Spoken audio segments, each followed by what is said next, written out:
Hello, and welcome to Simple Blind Luck. I am Blind Luck, and I'll be your guide dog on our little adventure.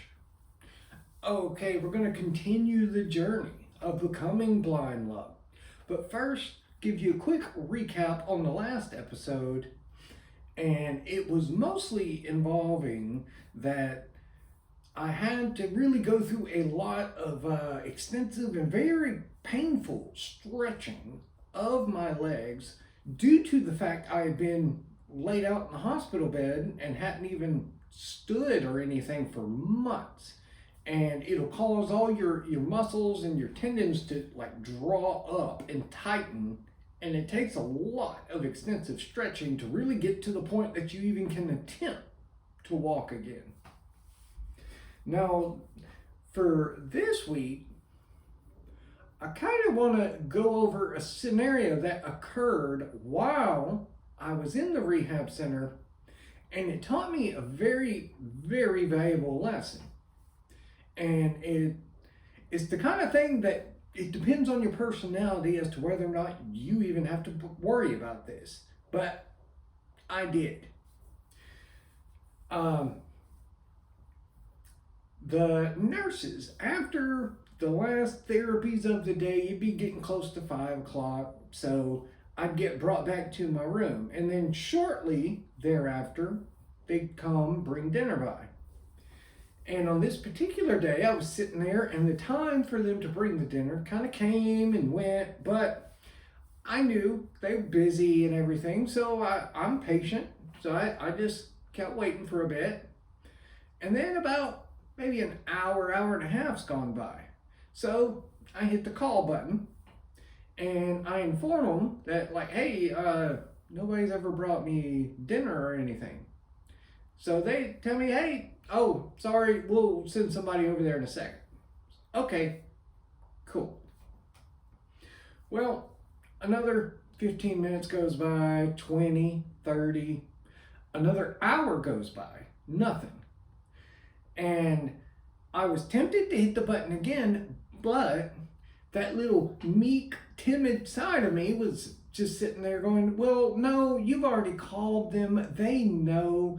And plus, they're real busy. They've got real important stuff they're doing, getting medicine for people and checking in on others. So I don't want to bother them with something that kind of mundane. So I'm just going to wait. So I waited and I waited. And then eventually it's getting about 9 o'clock in the evening. And finally a nurse comes in.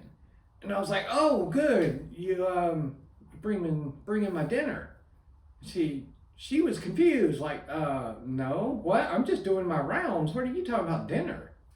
So I explained the situation to her. And she's like, honey, you should have said something. You should have been hitting that call button a lot more. Unfortunately, all the kitchen staff, they're gone. They've left for the day. So there's nothing really they can do for you. So really, this scenario, it was beneficial in two different ways. One, if you may recall from a previous episode, I had gotten quite rotund by this point. So really, at the end of the day, it was probably beneficial I didn't have lunch or dinner that evening. But the other is it really made me realize how important being assertive and direct is. And I think I struggled with this because I used to have an issue delineating the difference between being like assertive and being a jerk or being mean. And you can be direct and assertive without necessarily being mean to someone, and really helped me learn this. And I think part of the reason too I struggled is, I believe it's Matthew chapter 5, what do we hear? Blessed are the meek.